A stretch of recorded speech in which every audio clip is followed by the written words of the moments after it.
सांगा. मग किमान या सुखदुःखात तरी मनापासून सहभागी हो. आठवतंय का सांगा बरं, कोणाच्या घरी गेलायत आणि 2 दिवस मुक्कामी थांबलायत, किंवा कोणता पाहुणा तुमच्याकडे आलाय आणि तो 2 दिवस थांबलाय. आमच्या वडिलांची आत्या आमच्याकडे मुक्कामी यायची, आणि आत्या जर मुक्कामी आली ना, सगळं घर रात्रभर गप्पा मारत बसायचं. आत्या जर 2 दिवस थांबली आणि तिसऱ्या दिवशी जायला निघाली, सगळं घर तिला एसटीला वाटा लावायला जायचं. आत्या नुसती एसटीत बसली आणि तिनं खिडकीतनं हात केला ना, येते, तिनं येते म्हणायला उशीर हो, सोडवायला आलेल्या लोकांचे डोळे पाणावत होते.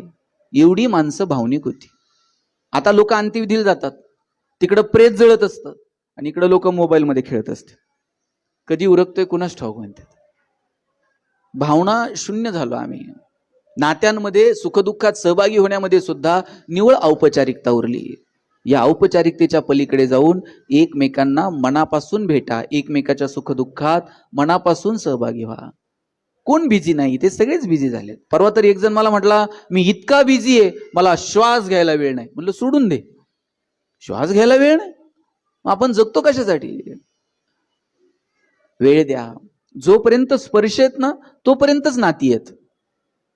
आज बघा, मावशी आणि भाची भेटला एकमेकीला, काय प्रेम होतो. काका पुतणे, काय प्रेम होतं. आता ही नातीच उरली नाहीत.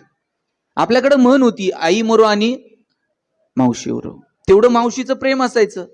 पोरं बापाकडे हट्ट करत नव्हती साहेब, तेवढं चुलत्याकडे करायची. बापाला म्हणायला जरा घाबरायची, मग चुलत्याकडे हट्ट करायचा, नाना जरा ते घेऊन देता का, काका जरा बाजारात नाही आणता का. आणि चुलत्यानं सुद्धा स्वतःच्या पोराकडे नाही बघायचं, आधी पुतण्याकडे बघायचं. इतकं प्रेम होतो. आता ही शेवटची पिढी आहे ज्यांच्याकडे मावशी आणि काका शिल्लक आहे. आता एकच मुलगा आणि एकच मुलगी, त्यांना मावशी आहे का? त्यांना काका आहे का? एक मुलगा एक मुलगी, काळाची गरज आहे, पण आता मावशी नाही आणि काका नाही. जी नाती मोजकी शिल्लक आहेत ती तर जपू. आजी आजोबा गेले की परत नाहीत. आजीचा सुरकुटलेला हात वेगळी ऊर्जा देऊन जातो. आजोबांनी बोटाला धरून चालायला शिकवणं वेगळी मजा असते. आजीनं जवळ घ्यायचं, जात्यावरच्या ओव्या सांगायच्या, मजा वेगळी आहे. आजोबांनी जवळ घ्यायचं, कधीतरी कीर्तनाला घेऊन जायचं, खांद्यावर घेऊन एखाद्या मंदिरात घेऊन जायचं, काय मजा होती या नात्यांमध्ये. आता आजी आजोबा तुम्हाला रेंटवर मिळणार नाहीत, कोणत्या मॉलमध्ये मिळणार नाहीत.